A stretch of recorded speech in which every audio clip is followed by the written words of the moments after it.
우리 양옆에 계신 분들에게 2015년 정말 수고 많으셨습니다. 이렇게 한번 인사하겠습니다. 2015년 정말 수고 많으셨습니다. 2015년 정말 수고 많으셨습니다. 자, 2016년 더욱 복되시기를 바랍니다. 그렇게 인사하겠습니다. 2016년 더욱 복되시기를 바랍니다. 더욱 복되시기를 바랍니다. 감사합니다. 감사합니다. 우리 2016년 어떠한 복을 우리가 더 누려야 될지 오늘 주실 말씀을 가지고 우리에게 주실 하나님의 은혜를 생각 나누도록 하겠습니다. 우리 출애굽기 1장 1절에서 22절까지의 말씀입니다. 출애굽기 1장입니다. 출애굽기 1장 1절에서 22절까지의 본문 말씀입니다.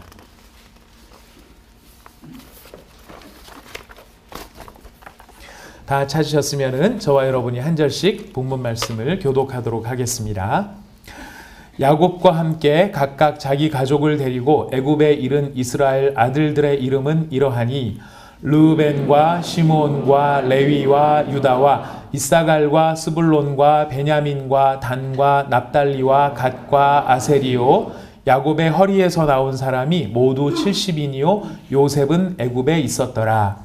요셉과 그의 모든 형제와 그 시대의 사람은 다 죽었고 이스라엘 자손은 생육하고 불어나 번성하고 매우 강하여 온 땅에 가득하게 되었더라. 요셉을 알지 못하는 새 왕이 일어나 애굽을 다스리더니 그가 그 백성에게 이르되 이 백성 이스라엘 자손이 우리보다 많고 강하도다.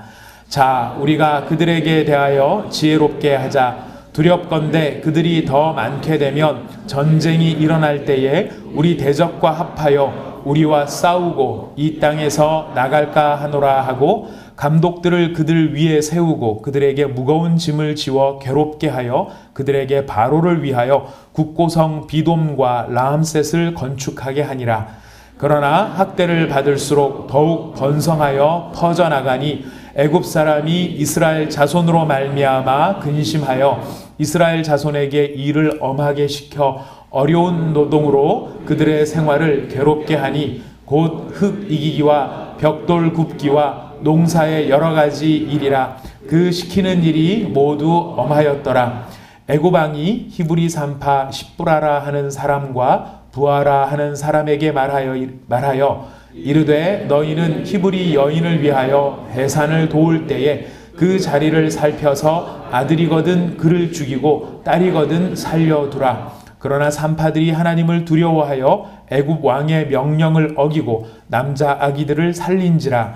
애굽 왕이 산파를 불러 그들에게 이르되 너희가 어찌하여 이같이 남자 아기들을 살렸느냐. 산파가 바로에게 대답하되 히브리 여인은 애굽 여인과 같지 아니하고 건장하여 산파가 그들에게 이르기 전에 해산하였더이다 하매 하나님이 그 산파들에게 베푸시니 그 백성은 번성하고 매우 강해지니라.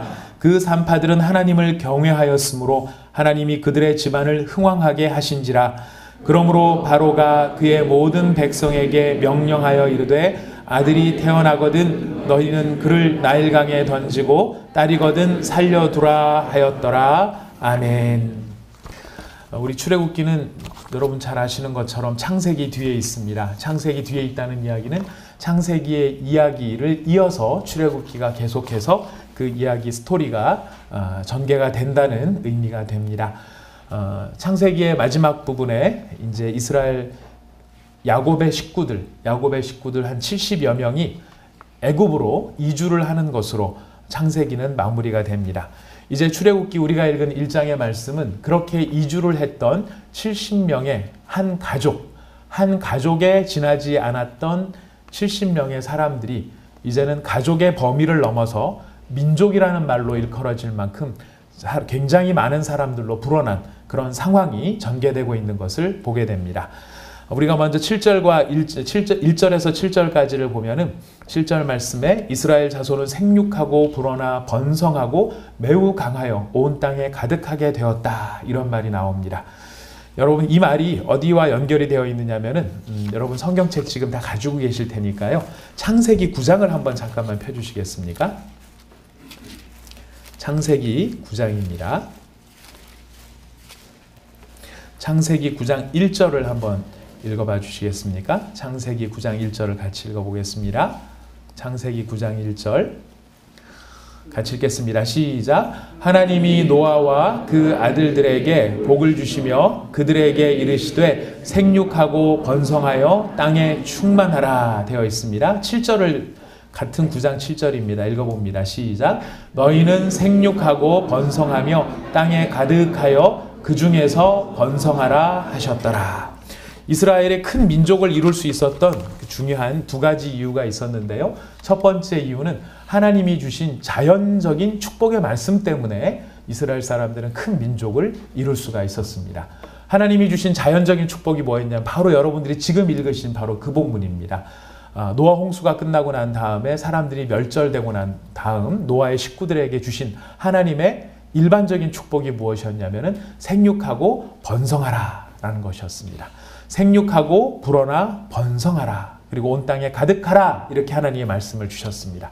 이 첫 번째 약속과 더불어 하나님이 주신 또 특별한 약속이 있었는데 그 약속은 누구에게 주신 약속이었느냐면은 아브라함에게 주신 약속이 있었습니다. 아브라함이 원래는 자식을 하나도 못 낳는 사람이었는데 그 자식을 낳을 수 없는 그 아브라함을 향하여서 하나님이 뭐라고 약속을 하셨습니까? 내가 너의 자손을 뭐처럼 많게 하리라? 하늘의 별처럼 바닷가의 모래처럼 많게 할 것이라고 말씀하여 주셨습니다. 아브라함의 때에는 아들 이삭과 이스마엘 둘밖에 보지는 못하였지만 하나님께서 여전히 아브라함이 죽었음에도 불구하고 그 약속을 잊어버리지 아니하시고 하나님은 그 약속을 지켜나가고 있는 것을 확인하게 됩니다. 바로 이렇게 하나님께서 약속하신 두 가지의 약속 때문에 이스라엘 백성은 생육하고 번성하게 되어집니다. 여러분 여기 성경에 보시면은 요셉과 그의 형제, 6절 말씀입니다. 요셉과 그의 모든 형제와 그 시대의 사람은 다 죽었다라고 되어 있습니다. 요셉과 그의 모든 형제와 그 시대의 사람은 다 죽었지만 이스라엘 자손은 어떻게 되는 것입니까? 생육하고 불어나고 번성하고 매우 강하여 온 땅에 가득하게 되었다라고 출애굽기는 선언을 합니다. 이게 무슨 의미가 있을까요? 이스라엘 백성의 번성은 몇몇 유력한 사람의 힘으로 되는 것이 아니다라고 하는 것을 우리에게 알려줍니다. 삼성의 이건희 회장께서 그런 말씀을 하셨습니다. 천재 한 사람이 10만 명을 먹여 살린다라는 말씀을 하셨습니다. 인재가 얼마나 중요한가에 대한 강조. 바로 정말 우리가 다시 새겨들어도 한 사람의 인재가 얼마나 중요한가 하는 것을 알 수 있습니다. 그러나 한 사람의 인재가 아무리 똑똑하고 훌륭하다 할지라도 사람을 번성케 하고 생육케 하고 그래서 온 땅에 가득하게 만드는 그 힘과 능력은 사람에게서 비롯되는 것이 아니라 하나님에게서 비롯된다라고 하는 것을 여기서 강조하고 있음을 우리는 살펴볼 수 있습니다. 요셉이 애굽의 총리로서 탁월하고 그가 가진 능력이 그 시대에 그 모든 세계의 사람들보다 탁월하였지만 그러나 사람이 탁월하다고 해서 이스라엘 백성이 왕성하게 되는 것은 아니라는 것입니다. 이것이 우리에게 위로를 주는 것은 어떤 의미냐면 하나님의 교회는 누가 책임을 지신다는 말씀이실까요? 하나님께서 책임지고 계신다라고 하는 것을 오늘 신약시대에 우리에게 깨우쳐 주는 것입니다. 우리가 탁월한 한 사람, 탁월한 지도자 굉장히 중요한 것입니다만은 우리가 눈을 들어 바라보아야 할 것은 사람이 아니라 하나님이라고 하는 사실을 출애굽기의 첫 소절부터 모세는 강조를 하고 있는 것입니다. 이스라엘이 생육하고 번성하는 일에 있어서 요셉은 죽고 아브라함도 죽고 이삭도 죽고 다 죽고 죽지만은 그러나 누가 살아계시냐면은 하나님이 살아계셔서 이스라엘 백성을 붙들고 계시고 그들을 번성케 하시고 그들을 생육케 하신다라고 하는 것을 강조하고 있는 것입니다.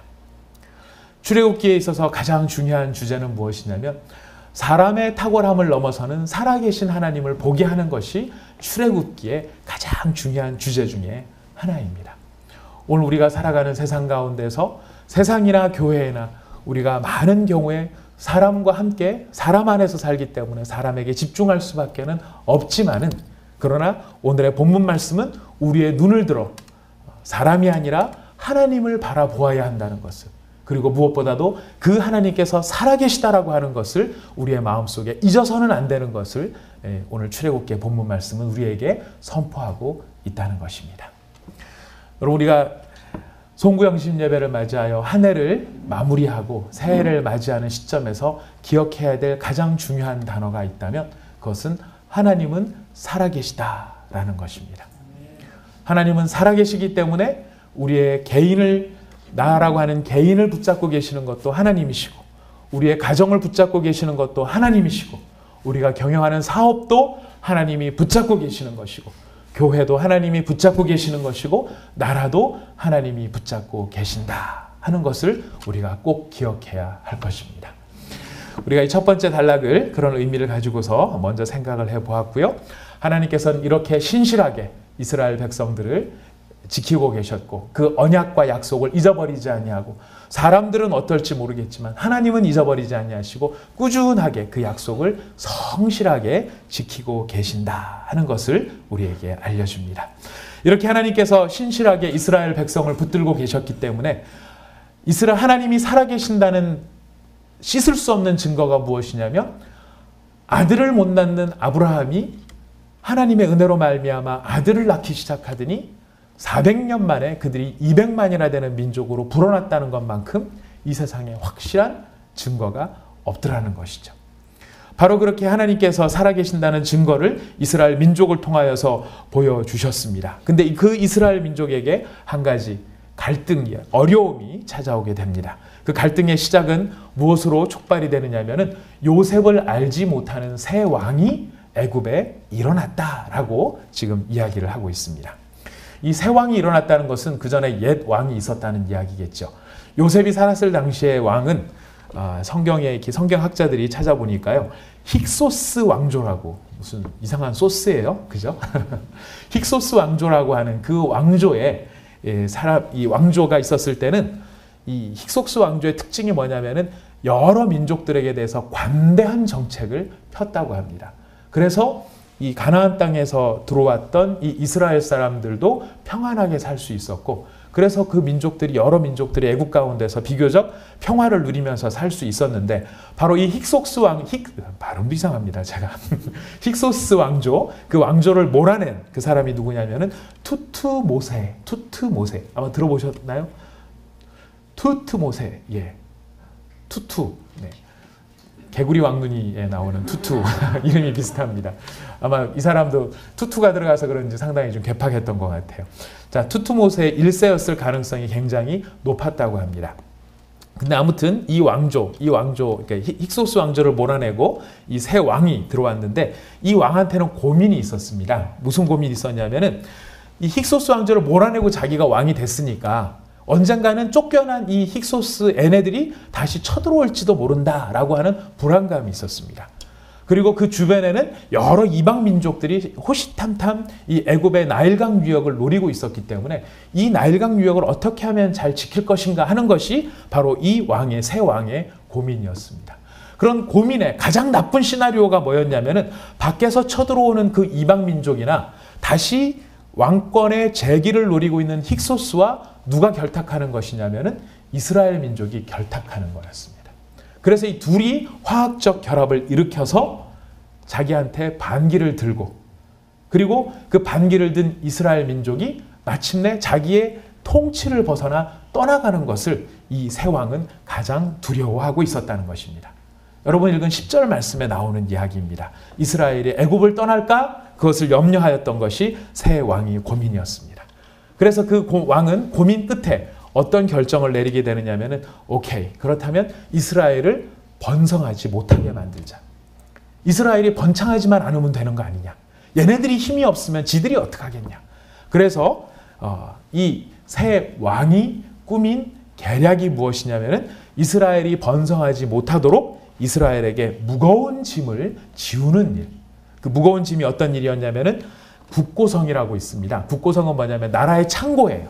그 나라의 창고는 전쟁 때에 쓸 수 있도록 물자를 축적해 놓고, 또 다른 나라에 쳐들어왔었을 때 거기가 요새처럼 되어 있어서 거기서 장기적인 농성이 가능하도록 만든 것이 국고성입니다.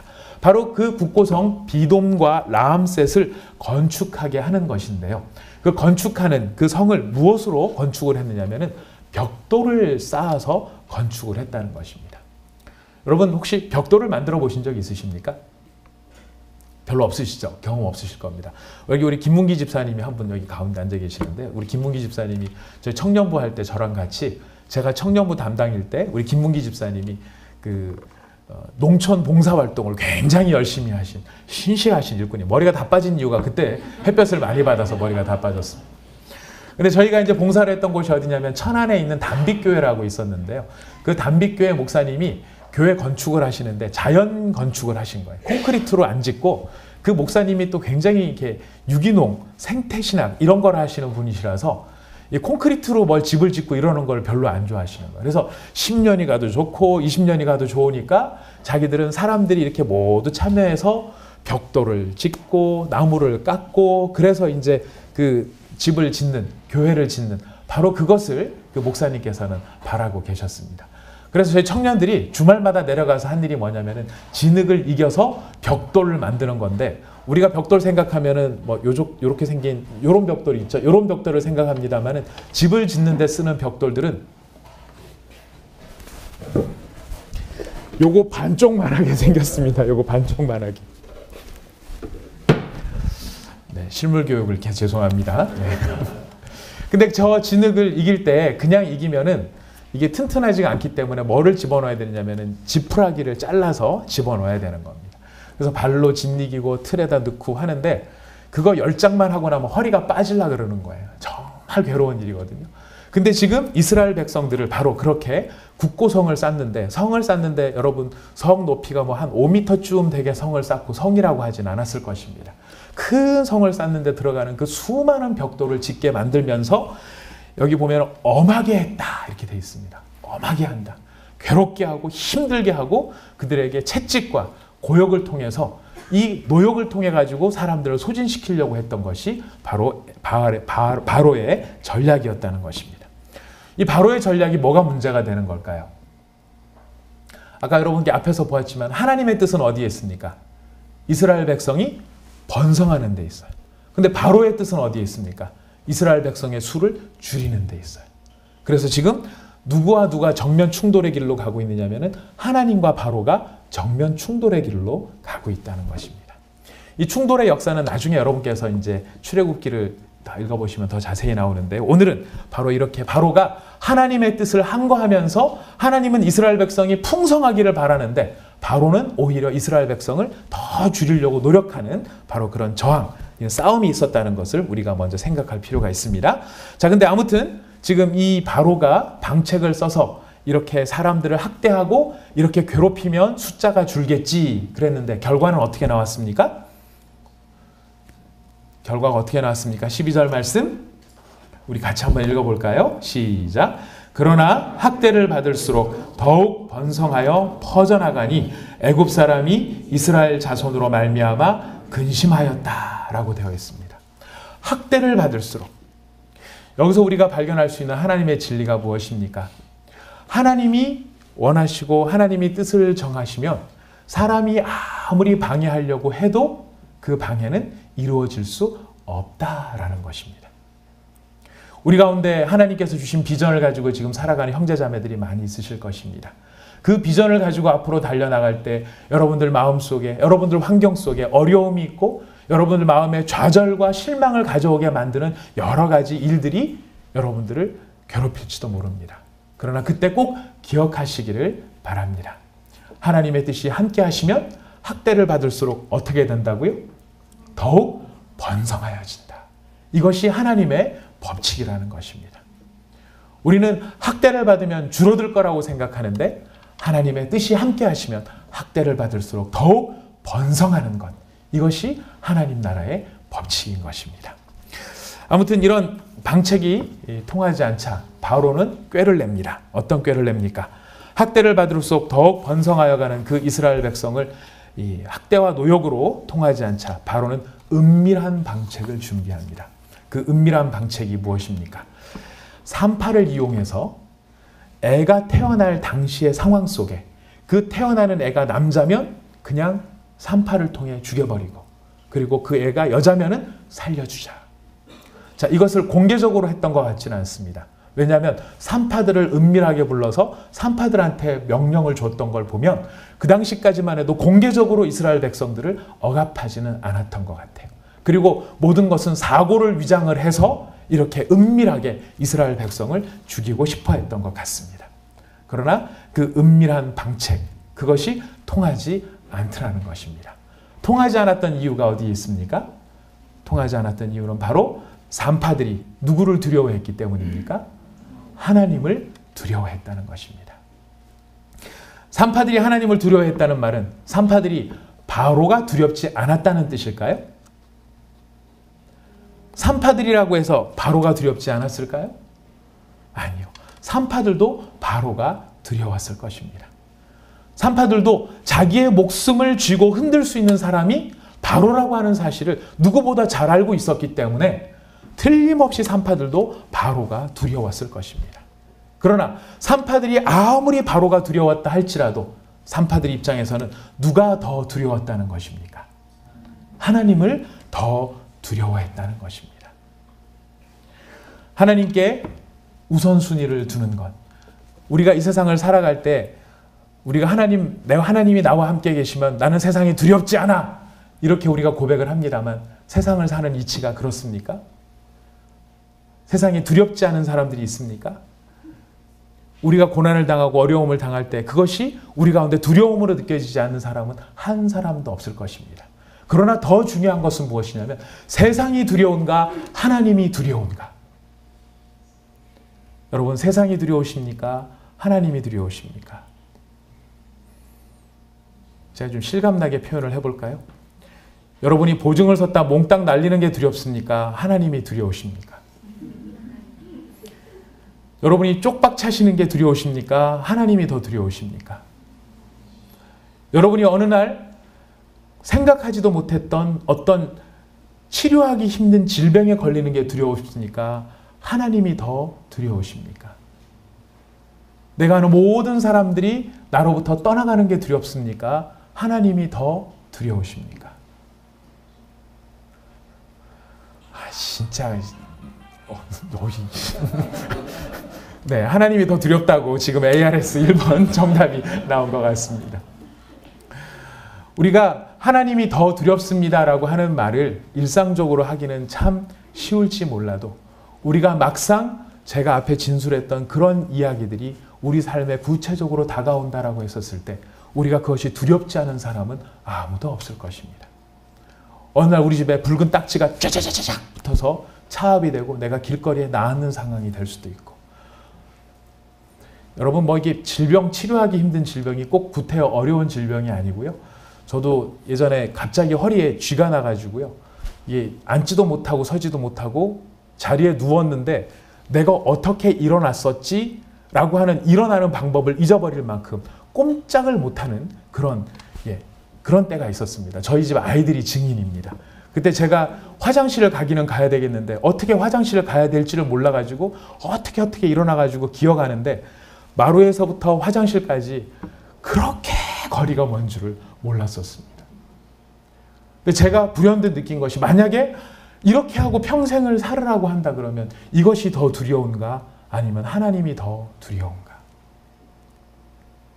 산파들의 입장에서 산파들이 하나님이 더 두려웠다라고 말하는 것은 쉬울지 몰라도 그것은 결코 쉬운 일이 아니었다는 것이죠. 그러나 그럼에도 불구하고 산파들은 하나님을 더 두려워하였습니다. 뭐라고 고백하는 것입니까? 차라리 내가 죽을지언정, 내 목숨을 내어놓을지언정 이 하나님을 거역하는 일은 할 수 없다. 그래서 그 산파는 어떻게 합니까?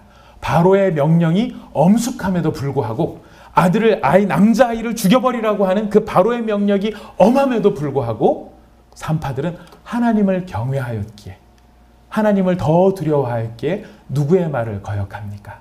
바로의 말을 거역했다는 것입니다. 그 바로의 말을 거역하자 바로는 이 산파들을 불러서 친히 군문을 합니다. 제가 이 말씀을 읽으면서 정말 이 바로가 얼마나 이스라엘 백성들이 두려웠으면, 이스라엘 백성들이 흥왕하여지는 것이 두려웠으면 산파를 친히 데려다가 일국의 왕이 그 여자들 둘을 앞에 놓고 그렇게 신문을 할까? 그만큼 이스라엘 백성의 숫자를 줄이는 일은 바로에게 있어서 너무나 중요한 일이었다는 것입니다. 아무튼 이렇게 중요한 일에 대하여 바로의 정책은 실패를 하고 바로 하나님을 두려워하는 산파들은 하나님을 두려워하였기 때문에 바로의 말을 거절하였습니다. 바로 그 바로의 말을 거절했을 때 놀라운 일이 벌어집니다. 어떤 일이 벌어집니까? 목숨을 내걸고 바로의 말을 거절한 그 산파를 향하여 하나님은 은혜를 베푸십니다.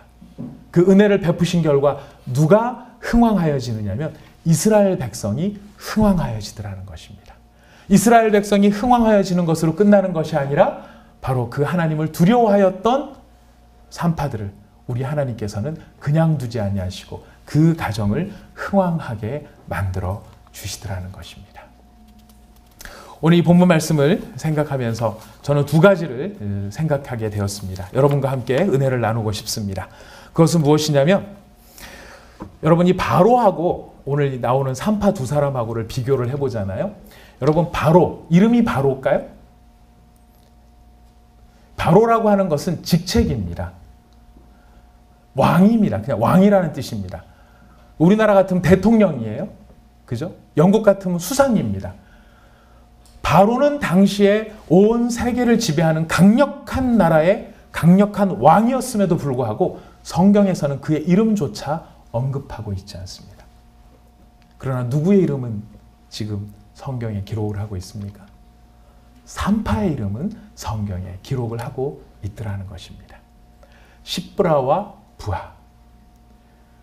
그리고 그 당시에 살았던 400년 동안 애굽에서 살았던 사람들 가운데 그 시대에 200만의 이스라엘 사람이 있었는데 그 200만의 이스라엘 가운데 족장의 이름은 하나도 기록되지 아니하였고 이스라엘 사람들 가운데서도 유능한 지도자들은 아무도 이름이 기록되지 않았는데 누구의 이름만 기록되고 있느냐면 바로 그 산파 두 사람의 이름만 기록되고 있더라는 것입니다.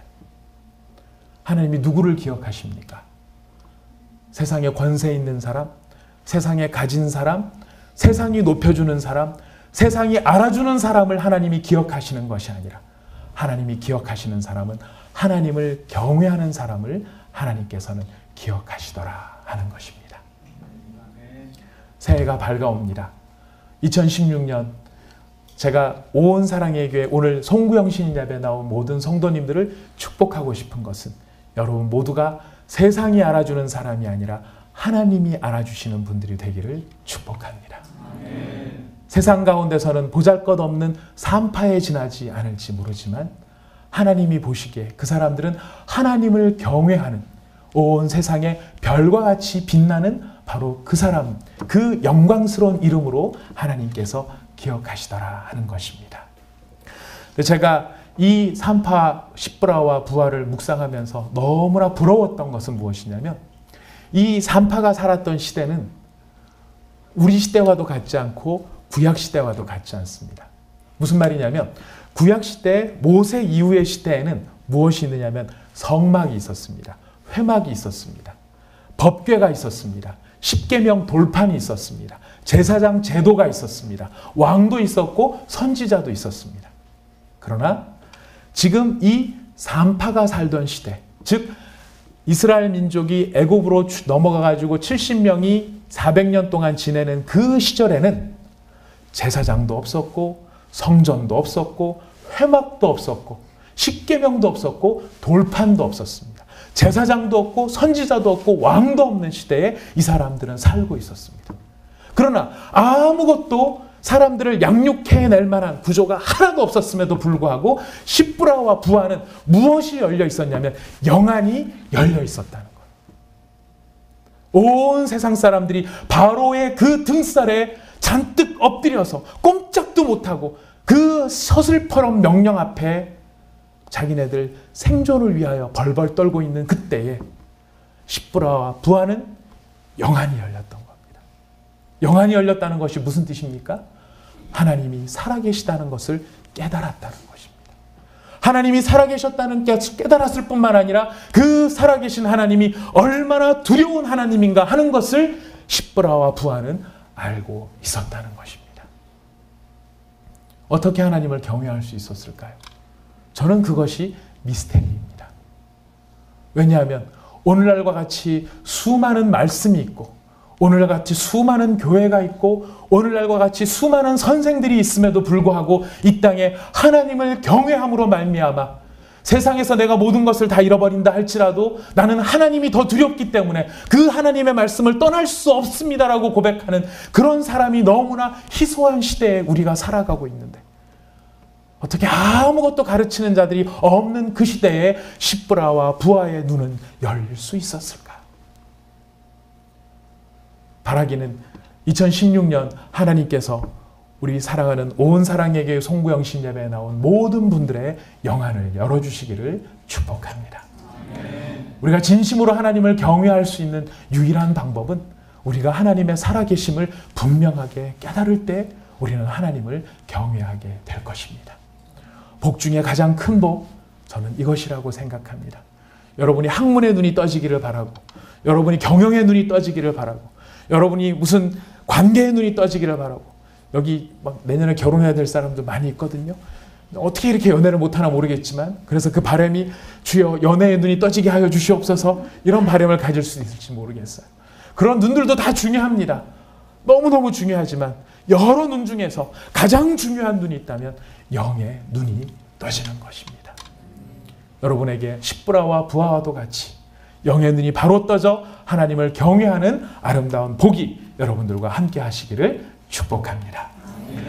두 번째로 우리가 마음속에 이 부하와 십브라의 상황을 보면서 마음속에 다짐을 해야 될 것은 한 가지 이것이 있다고 생각합니다. 그것은 무엇이냐면 영의 눈이 떠진 사람의 가장 중요한 삶의 모습은 뭐냐면 삶의 우선순위가 분명하다라는 거예요. 삶의 원칙이 분명하다라는 것입니다. 아까 말씀드린 것처럼 바로가 무서우냐 하나님이 무서우냐 했었을 때 바로도 무섭지만 바로보다 하나님이 더 무섭다라고 하는 하나님께 우선순위를 두는 그 원칙이 분명한 사람. 영의 눈이 떠진 사람은 원칙이 분명한 사람인 것입니다. 우리가 2016년 한 해를 살아가는 동안 여러분이 하나님을 경외하는 사람이 되기를 원하시고 이를 위하여 영의 눈이 떠진 사람이 되기를 원하셨는데 영의 눈이 떠진 사람으로 여러분이 한 가지 다짐하셔야 될 것은 내 삶의 원칙은 과연 분명한가? 나는 정말 제대로 된 우선순위를 가지고 있는가? 여러분 자신을 살펴보시기를 바랍니다. 우선순위와 원칙이라는 것은 흔들리지 않는 것을 의미합니다. 기독교인들이 세상에서 갖는 가치가 어떤 것이냐면 어떤 분이 이렇게 비유를 하셨습니다. 험한 강원도 산골짜기 사람들이 잘 통행하지 않는 그 비탈진 곳에 서 있는 표지판과 같은 것이 기독교인의 모습이다 라고 이야기를 했어요. 사람이 잘 찾지 않는 비탈진 산골 속에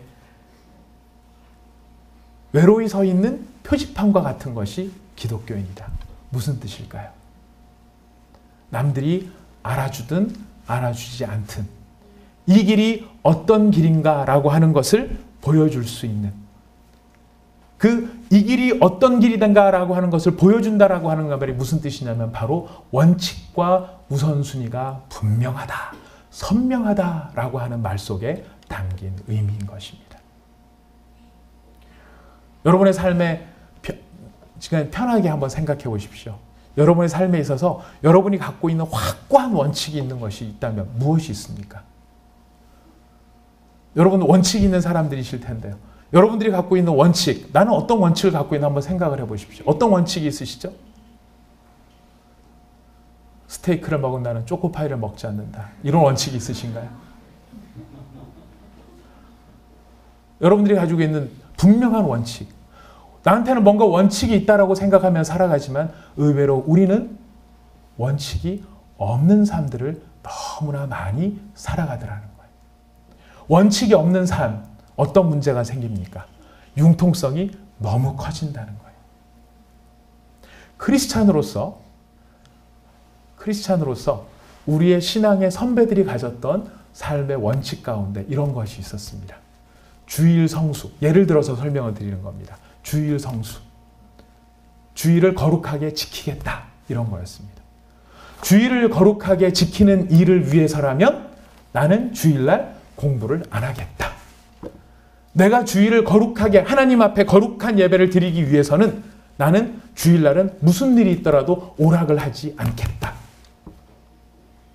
하나님을 향한 내 삶의 원칙이 분명합니다 라고 선언했던 우리들의 신앙의 선배가 보여줬던 모습들은 무엇이냐면, 하나님을 향한, 나는 하나님이 진정으로 두렵고 나는 하나님을 사랑하고 하나님을 존경하기 때문에 나는 어떤 일이 있다 할지라도 내 생에 이것만큼은 꼭 지키겠습니다. 그 원칙들을 가지고 살았던 것이 우리 신앙 선조들의 모습이었다는 거예요. 그러나 오늘날 우리들의 신앙의 모습은 어떻습니까?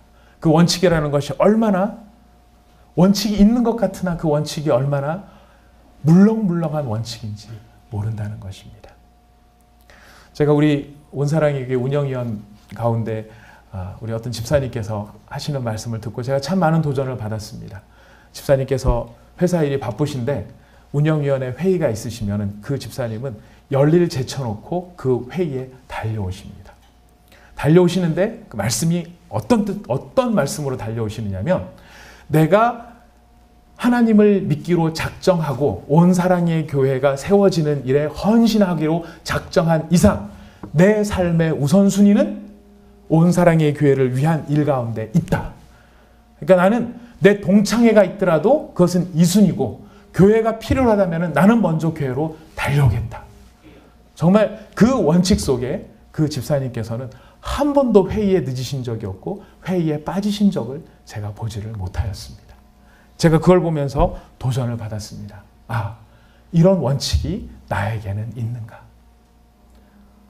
많은 경우에 우리는 하나님의 일을 한다고 생각을 하면서도 어떨 때 하나님의 일을 합니까?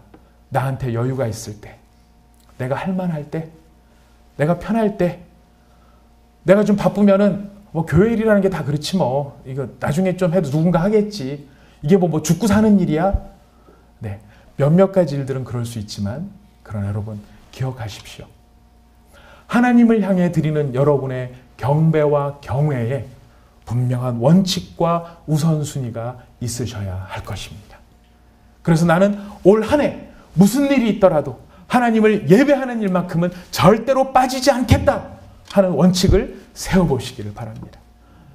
꼭 그런 것이 아니라도 여러분의 삶 속에서 다양한 모습이 있을 수 있습니다. 나는 아침에 일어나면 무조건 30분씩 기도하겠다. 하나님을 향한 여러분들의 원칙이 있어야 되지 않겠습니까? 나는 절대로 무슨 일이 있더라도 큐티를 빼먹지 않겠다라든가, 여러분의 삶의 상황 속에서 여러분이 할 만한 여러분의 원칙이 있어야만 그런 훈련을 통해 무엇이 가능하냐면, 누군가 여러분 목에 칼을 들이대고 네가 예수를 믿을래 죽을래 이런 상황이 왔을 때 내가 죽을지언정 예수를 믿겠습니다 말할 수 있는 사람이 될 수 있다는 겁니다. 주일도 하나 성수하지 못하는 우리가 어떻게 세상의 재물을 포기할 수 있겠고, 내가 어떤 일이 있을지라도 주일 예배만큼은 지키겠다는 그 원칙과 훈련이 되어 있지 않는 사람이 어떻게 명예를 포기할 수 있을 수 있겠습니까? 우리가 2016년을 맞이하면서, 새해를 맞이하면서 우리 하나님을 향하여 이런 삶의 원칙을 다시 한번 점검해 보았으면 좋겠습니다. 하나님께서 우리 삶의 원칙을 세워주실 수 있도록 하나님께서, 정리합니다. 십부라와 부하처럼 하나님이 살아계심을 믿고 그 하나님의 살아계심 앞에 내 영안이 열리기를 바라고, 내 영안이 열림으로 말미암아 하나님을 향해 분명한 원칙을 하나쯤은 세울 수 있는 올 2016년이 되게 하여 주시옵소서. 아멘. 여러분이 다 아브라함이 되라는 건 아닙니다. 아브라함 다 되실 수는 없습니다. 한 번에 다 되시지 않을 겁니다. 그러나 아브라함 되시려면은요, 올해 한 가지라도 원칙을 세우고 그 원칙을 지키기 위해서 훈련하는 일이 꼭 필요하실 것입니다. 그럴 때에 여러분 앞에 바로가 와서 네가 바로를 섬길래 하나님을 섬길래 하실 때 여러분들이 비로소 하나님을 섬기는 신실한 믿음의 사람이 되실 것입니다. 그런 믿음의 사람이 되실 때 누가 기억하실까요? 하나님께서 여러분들을 기억하실 것입니다. 아무도 아멘을 안 하시는데요. 감사합니다. 아멘 안 하셔도 안 하시면 안 되고요. 이제 제가 왜 자꾸 말을 지금 더듬고 있느냐면은 11시 59분에 지금 맞추고 있는 거예요. 지금 이제 곧 이제 저희가 카운트다운을 송구영 신 예배이기 때문에 할 건 또 해야 되지 않습니까? 우리 지금 여기 다 준비한 게 있는데요. 예. 조한남 목사님께서 열심히 준비를 해줬습니다. 예, 지금 카운트다운 지금 딱 봐주시면 될 것 같습니다. 송구영 신 예배입니다. 우리가 2015년을 떠나보내고 2016년을 맞이하는 그런 마음 속에 우리가 부하와 십보라처럼 영안의 눈이 열리기를 바라는 그런 마음의 다짐을 가지고 이 시간 카운트다운을 같이 해보도록 하겠습니다. 여러분 좀 이상하네요. 그죠? 네, 지금 12시가 조금 지났습니다. 방금 지났습니다만 다시 우리 19876 한번 해보겠습니다.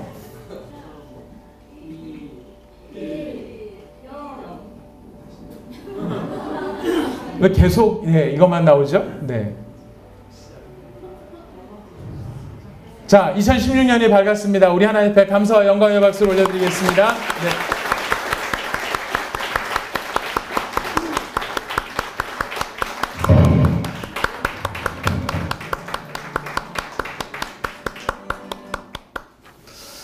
네, 교회 개척하고 첫 번째 송구영신 예배를 드리다 보니까 굉장히 여러 가지가 어색하고 좀 안 맞고 막 그런 게 있습니다. 널리 여러분들 양해해 주시기를 바라겠습니다. 자, 2016년 새해가 밝았는데요. 우리 새해 첫 인사로 하나님 감사합니다. 하나님 사랑합니다. 그렇게 하나님을 향하여 고백하는 우리의 목청을 한번 외쳐서 하나님 앞에 올려드리도록 하겠습니다. 하나님 사랑합니다. 하나님 감사합니다. 감사합니다. 예, 우리 옆에 있는 분들에게 이렇게 한번 이야기하겠습니다. 주의 이름으로 축복합니다. 그렇게 새해 인사를 나누도록 하겠습니다. 주의 이름으로 축복합니다. 주의 이름으로 축복합니다. 주의 이름으로 축복합니다. 주의 이름으로 축복합니다.